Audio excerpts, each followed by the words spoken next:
नमस्ते dear viewers. आज के इस वीडियो में हम लोग ट्रांसपोर्ट फिनोमेना का तीसरा केस दैट इज डिफ्यूजन, जिसमें हम लोग मास के ट्रांसपोर्ट को ऑब्जर्व करेंगे एक हायर कंसंट्रेशन वाले रीजन से लोअर कंसंट्रेशन वाले रीजन में। प्यारे व्यूअर्स, हमें पता है कि ट्रांसपोर्ट फिनोमेना क्या है ना। पिछली कुछ वीडियोस में इसे हम लोगों ने डिस्कस किया है। आपको ये भी पता है कि अगर कोई एक गैस इक्विलिब्रियम स्टेट में नहीं होगी तो तीन केसेस अराइज होगा। सबसे पहला केस जो अराइज होता है उसे हम लोग कहते हैं विस्कोसिटी, जिसमें मोमेंटम का ट्रांसपोर्ट होता है। ओके, दूसरा जो केस अराइज होता है जिसे हम लोग कंडक्शन कहते हैं, इसमें क्या होता है, एनर्जी का ट्रांसपोर्ट होता है। ओके, और तीसरा जिसे हम लोग डिफ्यूजन कह रहे हैं, जिसे आज डिस्कस करेंगे, ओके, इसमें मास का ट्रांसपोर्ट होता है। अब चूंकि इन तीनों में कुछ ना कुछ ट्रांसपोर्ट हो रहा है, इसकी वजह से हम लोग विस्कोसिटी, कंडक्शन और डिफ्यूजन को क्या कहते हैं, ट्रांसपोर्ट फिनोमेना कहते हैं। तो चूंकि हम लोग ये दो डिस्कस कर चुके हैं, आपने अगर ये दोनों वीडियोस नहीं देखा है तो लिंक आपको नीचे डिस्क्रिप्शन में मिलेगा, वहां से आप देख पाएंगे। प्यारे व्यूअर्स, डिफ्यूजन आज का हमारा टॉपिक है जिसमें मास का ट्रांसपोर्ट होगा। इसे थोड़ा यहाँ पर समझने का प्रयास करते हैं ताकि हम लोग आगे का जो कार्य है उसको स्टार्ट कर सके। मान लीजिए ये आपका कोई इनक्लोजर या फिर कंटेनर है जिसमें आपका एक कोई गैस इनक्लोज्ड है। मान लेते हैं ये वाला रीजन हाई रीजन है, मतलब एक ऐसा रीजन है जहां पर मोलिक्यूलर कंसेंट्रेशन काफ़ी ज़्यादा है। ओके, और ये एक ऐसा रीजन है जहां पर मोलिक्यूलर कंसेंट्रेशन कम है। तो इस स्थिति में क्या होगा, थर्मल एजिटेशन के कारण, या फिर ऐसा कह सकते हैं क्योंकि मॉलिक्यूल्स के पास कुछ टेम्परेचर होता है जिसकी वजह से वो रेंडमली इधर से उधर, है ना, हर एक डायरेक्शन में मूव कर रहा होता है। तो उसी टेम्परेचर को हम लोग थर्मल एजिटेशन कह के यहाँ पर नेम ले रहे हैं। ओके, तो उसी थर्मल एजिटेशन के कारण जो मॉलिक्यूल्स है वो इस हायर कंसंट्रेशन वाले रीजन से मूव करके इस लोअर कंसंट्रेशन वाले रीजन में जाएगा ताकि इक्विलिब्रियम को मेंटेन किया जा सके, है ना। मतलब हर रीजन में मॉलिक्यूलर कंसंट्रेशन सेम हो जाए, है ना, ताकि इक्विलिब्रियम अचीव किया जा सके। ओके, सो यहाँ पर क्या हो रहा है, इस रीजन से इस रीजन में मास का ट्रांसपोर्ट हो रहा है। Okay okay, so this is what diffusion is, है ना, इसी को हम लोग डिफ्यूजन कहते हैं। तो जैसे हम लोगों ने विस्कोसिटी और कंडक्शन में थिंग्स को स्टार्ट किया था, उसी प्रकार से यहाँ पर भी थिंग्स स्टार्ट करेंगे मेरे प्यारे व्यूअर्स। उसके लिए क्या करना होगा, हमें एक्सेस कंसिडर करना होगा।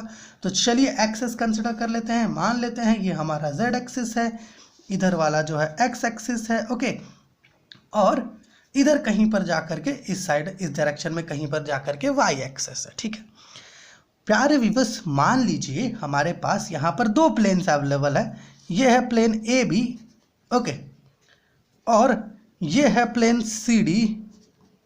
इस प्रकार से कि हमारा जो गैस है वो इसी दो प्लेन्स के बीच मूव कर रही है। ओके, है ना। और ये जो दो प्लेन्स है आपका ए बी और सी डी, ये एक्स वाई प्लेन के पैरेलल है। और जो गैस का मोशन होगा वो पॉजिटिव एक्स एक्सिस के अलॉन्ग होगा, या यूँ कह सकते हैं एक्स एक्सिस के अलॉन्ग होगा। ठीक है ना, ये सारी चीज़ें आप समझ पा रहे हैं। हम लोगों ने क्या किया मेरे प्यारे व्यूअर्स, यहाँ पर हम लोगों ने दो प्लेन कंसिडर किया, प्लेन ए बी और प्लेन सी डी। ओके, इस प्रकार से कि दोनों ही प्लेन ए बी और सी डी ये एक्स वाई प्लेन के पैरेलल हो, और जो गैस है ना, मतलब एक गिवन मास ऑफ गैस वो इन दो प्लेन्स के बीच एक्स एक्सिस के अलॉन्ग मूव कर रही हो। ये सारी चीज़ें आप समझ गए। मान लीजिए मेरे प्यारे व्यूअर्स, यहाँ पर एक इंटरमीडिएट प्लेन है एलएम एक इंटरमीडिएट प्लेन है, इस प्रकार से कि एलएम का जो डिस्टेंस है सी डी से वो लैम्डा है, उसी प्रकार से एलएम का जो डिस्टेंस है ए बी से वो भी लैम्डा है। समझ पा रहे थे उसको मेरे प्यारे व्यूअर्स। हम लोगों ने क्या किया, यहाँ पर एक प्लेन कंसिडर किया है एलएम, जिसका डिस्टेंस प्लेन सी डी और ए बी दोनों से ही क्या है, लैम्डा है। इसकी वजह से ये क्या है, इंटरमीडिएट प्लेन है। ओके, और हम लोग ए बी से अगर ऊपर जाएंगे, है ना, सी डी की तरफ, है ना, ये जो प्लेन ए बी है यहाँ से स्टार्ट होकर के अगर हम लोग ऊपर सी डी की तरफ जाते जाएंगे तो क्या होगा, मोलिक्यूलर कंसेंट्रेशन बढ़ता जाएगा। अर्थात हम लोग ये कह सकते हैं कि जो मोलिक्यूलर कंसेंट्रेशन है सी डी पर, है ना, वो मैक्सिमम है, और जो मोलिक्यूलर कंसेंट्रेशन है ए बी पर वो मिनिमम है। ओके, है ना। सो अगर हम लोग यहाँ से ऊपर जाते जाएंगे तो मोलिक्यूलर कंसेंट्रेशन क्या होगा, बढ़ता जाएगा। सो इस चीज़ को देखते हुए हम लोग ये कह सकते हैं कि हमारा ये जो इंटरमीडिएट प्लेन एलम है, इसके ऊपर इंटरमीडिएट प्लेन के ऊपर जितने भी मॉलिक्यूल्स होंगे, या फिर ऐसा कहना ज़्यादा बेहतर होगा कि एलम के ऊपर मॉलिक्यूलर कंसेंट्रेशन जो होगा वो ज़्यादा होगा, और ये जो इंटरमीडिएट प्लेन एलम है इसके नीचे जो मॉलिक्यूलर कंसेंट्रेशन होगा वो काफ़ी कम होगा, है ना। तो ऑब्वियस सी बात है, ऊपर वाले रीजन से क्या होगा, मॉलिक्यूल्स फ्लो करके नीचे आएगा ताकि इक्विलिब्रियम मेंटेन किया जा सके। ये सारी चीज़ें हम लोग यहाँ पर लिख करके रखे हैं मेरे प्यारे व्यूअर्स। ओके, पहले थोड़ा डिफ्यूजन के बारे में थिंग्स लिखे हैं कि डिफ्यूजन में be described as the transport of mass. अब क्यों ट्रांसपोर्ट ऑफ मास है ये आप समझ गए, हम लोग कुछ देर पहले बताया आपको। Okay, resulting from random molecular motion and takes place whenever there is different molecular concentration in different parts of the gas. Okay, in such case a more denser region will lose more molecules to the regions of lower density to bring equilibrium state, है ना। जो more denser region होता है, मतलब जिसके पास ज़्यादा molecular concentration होता है, वो molecules lose करती है वैसे region को जिसके पास concentration कम होता है, ताकि equilibrium मेंटेन किया जा सके। और इसी फिनोमेनन को क्या कहते हैं, diffusion. Okay, the phenomena of diffusion can be explain on the basis of kinetic theory considering the transport of mass across a given plane. Across a given plane कह सकते हैं कि यहाँ पर ये प्लेन जो है एलम लिए हुए हैं हम लोग, ठीक है। आइए, ये बेसिक चीज़ है, आप लिख सकते हैं ये सारी चीज़ें, है ना, आराम से स्क्रीनशॉट ले करके, ठीक है। Let us consider a mass of gas moving in parallel layers between the planes AB and CD. Okay, mass of gas जो है planes AB और CD के बीच available है, okay, move कर रहा है। Let LM is the intermediate plane. Suppose that the concentration increases in the vertical direction as we go from plane AB to plane CD through intermediate plane, है ना। कहा ना हम लोगों ने, जैसे हम लोग प्लेन AB से CD की तरफ जाएंगे जो कंसेंट्रेशन है वो बढ़ता जाएगा। Okay, suppose that the concentration increases in the vertical direction as we go from plane AB to plane CD through intermediate plane LM. The concentration of gas above plane LM is greater than that of the gas below LM. ये भी पता है आपको, जो gas molecules का concentration होगा intermediate plane LM के ऊपर वो ज़्यादा होगा as compare to the concentration of gas molecules below plane LM. Okay. Now, in order to bring equilibrium, the molecules of the gas due to thermal agitation will move from plane CD to AB. CD से AB move करेगा, crossing plane LM until the concentration in every region is same. Okay. Thus, phenomenon of diffusion may be considered as transport of mass. Okay, ये सारी चीज़ें आप समझ गए होंगे, क्योंकि देखिए क्वेश्चन आपसे पूछ सकता है कि क्यों हम लोग डिफ्यूजन को ट्रांसपोर्ट ऑफ मास कहते हैं, क्यों, ये आपसे पूछ सकता है। तो आप इसी प्रकार का एक एग्जाम्पल दे करके इसके आंसर को लिख सकते हैं, ठीक है। क्योंकि मॉलिक्यूल्स एक रीजन से दूसरे रीजन में मूव करी और मॉलिक्यूल्स अपना मास छोड़ के थोड़ी ही मूव करेगी, ठीक है ना। ये क्वेश्चन किया जा सकता है आपसे कि भैया डिफ्यूजन को हम लोग ट्रांसपोर्ट ऑफ मास के रूप में क्यों रिगार्ड करते हैं। Okay, then you have to explain these things, है ना। नाउ अब देखो, हम लोग ये सारी चीज़ें पिछली वीडियो से ही करते आ रहे हैं। हम लोगों ने क्या कहा आपको कि यहाँ पर तीनों एक्सेस प्रेजेंट है। देखो, गैस जो है ये एक्स एक्सिस के अलोंग लेयर्स के फॉर्म में मूव कर रहा है। तो मान लेते हैं एक्स एक्सिस के अलोंग आपका 1/3 मॉलिक्यूल है, वाई एक्सिस के अलोंग भी 1/3 मॉलिक्यूल है, और जेड एक्सिस के अलोंग भी 1/3 मॉलिक्यूल है। कहने का मतलब ये है कि एक्स एक्सिस इधर भी है ना, निगेटिव एक्स एक्सिस भी तो प्रेजेंट है। तो negative x axis, positive x axis, ये दोनों मिला के 1/3 मॉलिक्यूल है। लेकिन अगर आप केवल पॉजिटिव एक्स एक्सिस की बात करोगे तो इसमें जो है आपका 1/6 मॉलिक्यूल होगा, और निगेटिव एक्स एक्सिस में आपका 1/6 मॉलिक्यूल होगा। दोनों को ऐड करोगे तो 1/3 मिल जाएगा। उसी प्रकार वाई एक्सिस वाले में भी होगा, है ना, और इसी प्रकार से जेड एक्सिस वाले में भी होगा। तो इन सारी चीज़ों को हम लोग पिछली वीडियो से ही डिस्कस करते आ रहे हैं, तो इसमें आपको कोई डाउट नहीं होना चाहिए। Okay, as molecules are moving in all the possible directions due to thermal agitation, it may be supposed, ऐसा सपोज किया जा सकता है ना, क्योंकि देखिए मोलिक्यूल्स क्या है, रैंडमली इधर उधर मूव कर रही है, इसके पास कुछ टेम्परेचर है, काइनेटिक एनर्जी, इसकी वजह से रैंडमली कभी इधर कभी उधर वो मूव कर रही है ना। तो ऑब्वियस सी बात है ये तीनों ही प्लेन में जा रही होगी, है ना। तो इसलिए ऐसा कंसिडर करके हम लोग या सपोज कर रहे हैं कि 1/3 मॉलिक्यूल एक रीजन में होगी, 1/3 आपका एक एक्सेस के अलॉन्ग होगा, 1/3 अगले एक्सेस के अलॉन्ग होगा, ऐसा, ठीक है। क्योंकि तीनों बार आप अगर 1/3 प्लस करो तो आपको वैल्यू 1 ही मिलेगा, ठीक है। मतलब तीनों के लिए 1/3 प्लस 1/3 प्लस 1/3 अगर आप करो तो वैल्यू आपको 1 मिलेगा। Okay, now it may be supposed that 1/3 of the molecules are moving in each of the three directions parallel to Cartesian axis, so that on the average 1/6 of the molecules move parallel to any one axis in particular direction. Okay, any one axis in particular direction, जैसे कि हम लोग आपको बताएं, देखिए x axis में दो direction है, एक आपका जो निगेटिव की तरफ दिखा रहा है, एक आपका जो पॉजिटिव की तरफ दिखा रहा है। तो पॉजिटिव वाले में 1/6 मॉलिक्यूल, निगेटिव वाले की तरफ 1/6 मॉलिक्यूल मूव कर रहा है। दोनों को ऐड करोगे तो 1/3 मॉलिक्यूल एक्स एक्सिस के अलॉन्ग मूव करता हुआ आपको दिखेगा ना। ये सारी चीज़ें तो आप समझ गए हैं। अब चलिए आगे जो है हम लोग डेरिवेशन स्टार्ट करेंगे कोएफिशिएंट ऑफ डिफ्यूजन का। ओके, कोई भी ज़्यादा बड़ा चीज़ नहीं है इसमें, है ना, सारी चीज़ें जो है काफ़ी छोटी है। ठीक है, तो चलिए यहाँ पर हम लोग थिंग्स को लिख करके रखें, यहाँ से सारी चीज़ें आगे बढ़ाते चलेंगे। ठीक है, देखिए हम लोगों ने लिखा है कि let concentration at plane LM is equal to M. ये जो प्लेन एलम है, जो इंटरमीडिएट प्लेन है, मान लीजिए मोलिकुलर कंसेंट्रेशन जो है प्लेन एलम पर वो एन है। ओके, साथ ही साथ यहाँ पर जो rate of change of concentration है विथ डिस्टेंस, मतलब जो कंसेंट्रेशन ग्रेडियंट है, ओके, उसको हम लोग D N by D Z लिए हैं, D N by D Z लिए हैं, वो भी अपवर्ड डायरेक्शन में, ए बी से सी डी की तरफ। समझ रहे हैं ना प्यारे व्यूअर्स, हम लोगों ने यहाँ पर rate of change of concentration, जिसे हम लोग कंसेंट्रेशन ग्रेडियंट कहते हैं, उसे क्या लिया है, D N by D Z लिया है। ठीक है ना, rate of change of concentration with distance in upward direction perpendicular to LM, जो इंटरमीडिएट प्लेन है एलम, उसके परपेंडिकुलर है D N by D Z. Now distance of each planes A B and C D from LM, ये तो आपको पहले ही बता दिए कि जो डिस्टेंस है वो कितना है, लैम्डा। और लैम्डा यहाँ पर आप डिस्टेंस भी कह सकते हो लैम्डा को, और मीन फ्री पाथ, क्योंकि बहुत जगह पर हम लोग मतलब पिछली वीडियोस में भी तो देखे हैं ना, लैम्डा मीन फ्री पाथ लेते हैं तो वहाँ वैल्यू सब्स्टिट्यूट करते हैं। Okay, now then concentration at plane C D and concentration at plane A B. देखो ये तो पता चल गया। चलिए हम लोग सपोज कर लिए कि हमारा जो इंटरमीडिएट प्लेन है, इस पर जो कंसेंट्रेशन है मॉलिक्यूल का, या मॉलिक्यूलर कंसेंट्रेशन जो है वो स्मॉल एन है। अब अगर आप यहाँ से ऊपर की तरफ जाएंगे तो जो मॉलिक्यूलर कंसेंट्रेशन है वो बढ़ेगा।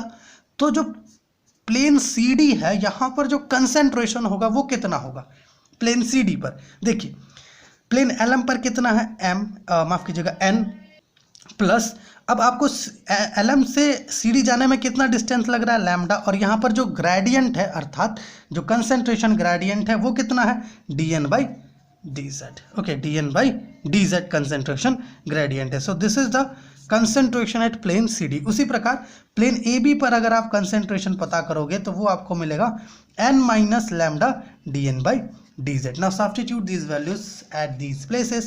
Concentration जो प्लेन CD पर है वो कितना है, n plus lambda dn by dz. Okay, और जो कंसेंट्रेशन प्लेन AB पर है वो कितना है, n minus lambda dn by dz. ठीक है, जहाँ पर लैम्डा क्या है, डिस्टेंस है आपका LM इंटरमीडिएट प्लेन का AB और CD से, n आपका कंसेंट्रेशन है कहाँ पर, प्लेन LM पर, और dn बाई dz क्या है, कंसेंट्रेशन ग्रेडियंट। ओके, ना अब देखो हमें पता करना होगा कि आखिर कितना नंबर ऑफ मॉलिक्यूल्स जो है ना, इस हायर कंसेंट्रेशन वाले रीजन से मूव करके इस लोअर कंसेंट्रेशन वाले रीजन में आ रहा है ना, और उसी प्रकार इस लोअर कंसेंट्रेशन वाले रीजन से इस हायर कंसेंट्रेशन वाले रीजन में आ रहा है, ताकि हम लोग एक नेट नंबर ऑफ मॉलिक्यूल्स पता कर सके जो हायर कंसेंट्रेशन से लोअर कंसेंट्रेशन में आ रहा है, और उसकी मदद से हम लोग जो है पता कर पाएंगे कोएफिशिएंट ऑफ डिफ्यूजन को। ओके, सो यहाँ पर देखिएगा, now number of molecules from the plane C D, okay, crossing plane LM downward per unit area per second, है ना, मतलब है कि नंबर ऑफ मॉलिक्यूल्स जो सी डी से, है ना, आ रहा है प्लेन एलम को क्रॉस करते हुए नीचे की तरफ पर यूनिट एरिया पर सेकेंड, वो कितना होगा। देखिए नंबर ऑफ मॉलिक्यूल्स जो हम लोग विस्कोसिटी और कंडक्शन के केस में पता करते थे तो वो कितना था, नंबर ऑफ मॉलिक्यूल जो है ना एलम को ऊपर और नीचे क्रॉस करता था, है ना, विस्कोसिटी और कंडक्शन के केस में वो इतना था, एन सी बार बाई 6, जहाँ पर एन आपका ये मतलब नंबर ऑफ मॉलिक्यूल्स था पर यूनिट वॉल्यूम, और सी बार आपका एवरेज वेलोसिटी था मॉलिक्यूल का। ओके, बट यहाँ पर क्या है ना कि ये जो एन है ना, अब वहाँ पर कंसेंट्रेशन हर जगह हम लोग सेम लिए थे कंडक्शन और विस्कोसिटी में, लेकिन यहाँ पर कंसेंट्रेशन की ही बात की जा रही है कि एक रीजन में कंसेंट्रेशन ज़्यादा एक में कम है। तो यहाँ पर कंसेंट्रेशन कितना है आपका, ये है N plus lambda D N by D Z. तो आपको क्या करना होगा, सी डी के केस में, मतलब सी डी से जो मॉलिक्यूल नीचे आ रहा है उसके केस में इस एन की जगह पर आपको इसको रखना होगा, और जब आप ए बी वाले लोगे तो इस एन की जगह पर आपको इसको रखना होगा। ठीक है, अभी देख लीजिए आप, है ना। Number of molecules from the plane C D crossing plane L M downward per unit area per second is equal to 1/6 C bar N plus lambda D N by D Z होगा। ठीक है, क्योंकि इतना number of molecules जो है वो नीचे की तरफ आ रहा है डाउन, है ना, plane L M, intermediate plane L M को क्रॉस करते हुए पर यूनिट एरिया पर सेकेंड। उसी प्रकार ए बी से जो मॉलिक्यूल ऊपर जाएगा, है ना, पर यूनिट एरिया पर सेकेंड, वो कितना होगा 1/6 C bar N minus lambda D N by D Z. ये क्यों निकाल रहे हैं, ताकि हमें नेट नंबर ऑफ मॉलिक्यूल पता चल सके जो प्लेन एल एम को क्रॉस करेगा पर unit area per second. Okay, now हमें ये पता चल गया कि कितना नंबर ऑफ मॉलिक्यूल जो है सी डी से एल एम को क्रॉस करते हुए नीचे ए बी पर आएगा, है ना, ये पता चल गया। उसी प्रकार हमें ये भी पता चल गया कि ए बी से कितना नंबर ऑफ मॉलिक्यूल जो है ऊपर की तरफ जाएगा। तो अब जब ये सारी चीज़ें हमें पता चल गई तो हम लोग क्या करते हैं, नेट नंबर ऑफ मॉलिक्यूल्स पता करते हैं जो प्लेन एल एम को क्रॉस करेगा पर यूनिट एरिया पर सेकेंड। वो हमें कैसे पता चलेगा, वो पता चलेगा आपको जब आप इसको इससे माइनस कर दोगे। Okay, 1/6 N plus lambda D N by D Z, okay, minus 1/6 C prime C bar है, माफ कीजिएगा, N minus lambda D N by D Z. Okay, now 1/6 C bar क्या है, कॉमन है, बाहर निकाल लेते हैं, N plus lambda D N by D Z. Okay, and minus N minus minus plus lambda D N by D Z. Now what we have get here is 1/6 bar into 2 lambda D N by D Z, क्योंकि N और N तो cancel हो जाएगा। अब 2 3 जा 6 होता है। सो आपको जो यहाँ पर नेट नंबर ऑफ मॉलिक्यूल जो मिलेगा जो पर unit area per second plane L M को क्रॉस कर रहा होगा, वो कितना होगा, वो होगा आपका 1/3 C bar lambda D N by D Z होगा। ठीक है, यहाँ तक आप थिंग्स को समझ गए होंगे। अब चलिए, हमें जो है नेट नंबर ऑफ मॉलिक्यूल्स मिल चुका है जो प्लेन एल एम को क्रॉस कर रहा है पर यूनिट एरिया पर सेकेंड। अब जो कॉफिशिएंट ऑफ डिफ्यूज़न है उसके डेफिनेशन के अकॉर्डिंग हम लोग कॉफिशिएंट ऑफ डिफ्यूज़न का यहाँ पर एक एक्सप्रेशन भी निकालेंगे। तो कॉफिशिएंट ऑफ डिफ्यूज़न का जो डेफिनेशन है वो ये कहता है कि ये जो है एक्चुअली में आपका रेशियो है नंबर ऑफ मॉलिक्यूल्स जो पर unit area per second cross कर रहा है टू द कंसेंट्रेशन ग्रेडियंट, है ना, टू द कंसेंट्रेशन ग्रेडियंट। यहाँ पर देखिएगा क्या कह रहा है कॉफिशिएंट ऑफ डिफ्यूज़न की, कॉफिशिएंट ऑफ डिफ्यूज़न जिसको हम लोग कैपिटल डी से रिप्रेजेंट करते हैं, ये किससे इक्वल है आपका, है ना, रेशियो से इक्वल है number of molecules crossing unit area per second, मतलब नंबर ऑफ मॉलिक्यूल्स जो यूनिट एरिया, है ना, पर सेकेंड क्रॉस कर रहा है ना। तो यहाँ पर प्लेन एल एम को, है ना, यूनिट टाइम में यूनिट एरिया से जो नंबर ऑफ मॉलिक्यूल्स क्रॉस कर रहा है वो कितना है, वो है आपका 1/3 C bar lambda D N by D Z है, यही ना है, lambda D N by D Z है। ओके, और उसी प्रकार कंसंट्रेशन ग्रेडियंट हम लोग कितना लिए हुए हैं, D N by D Z. Now cancel कर दीजिए D N by D Z, अब वो क्या मिल जाएगा 1/3 सी बार लैम्डा, मतलब जो कॉफिशिएंट ऑफ डिफ्यूज़न है कैपिटल डी वो कितना आ रहा है 1/3 सी बार लैम्डा, मतलब डी जो है आपका किससे इक्वल हो जाएगा 1/सी बार ले लेते हैं ऊपर, C bar by 3/√2 pi D square N, इससे इक्वल हो जाए, क्योंकि यहाँ पर लैम्डा जो है ये डिस्टेंस है, लेकिन हम लोग इसको मीन फ्री पाथ लेंगे, क्योंकि एक्चुअली में यहाँ से यहाँ गैस मॉलिक्यूल्स ही तो मूव कर रही है, एक साथ कोलाइड कर रही होगी, तो उसका ये मीन फ्री पाथ कहेंगे गैस मॉलिक्यूल्स का। ओके, सो लैम्डा जो है आपको पता है 1/√2 पाई डी स्क्वायर एन से इक्वल होता है, वही वैल्यू यहाँ पर रख दिए। This is the expression for coefficient of diffusion capital D. मेरे प्यारे व्यूअर्स, देखिए इस वीडियो में क्या किया हम लोग, इस वीडियो में हम लोग डिफ्यूजन अर्थात ट्रांसपोर्ट ऑफ मास को डिस्कस किए। इसके पहले हम लोगों ने विस्कोसिटी जिसमें हम लोग ट्रांसपोर्ट ऑफ मोमेंटम को डिस्कस किए थे, फिर कंडक्शन जिसमें ट्रांसपोर्ट ऑफ एनर्जी को डिस्कस किए थे, है ना, मतलब ट्रांसपोर्ट फिनोमेना को हम लोगों ने फुल्ली यहाँ पर डिस्कस कर लिया है। ओके, इसके बाद हम लोग ब्राउनियन मोशन को डिस्कस करेंगे, ठीक है।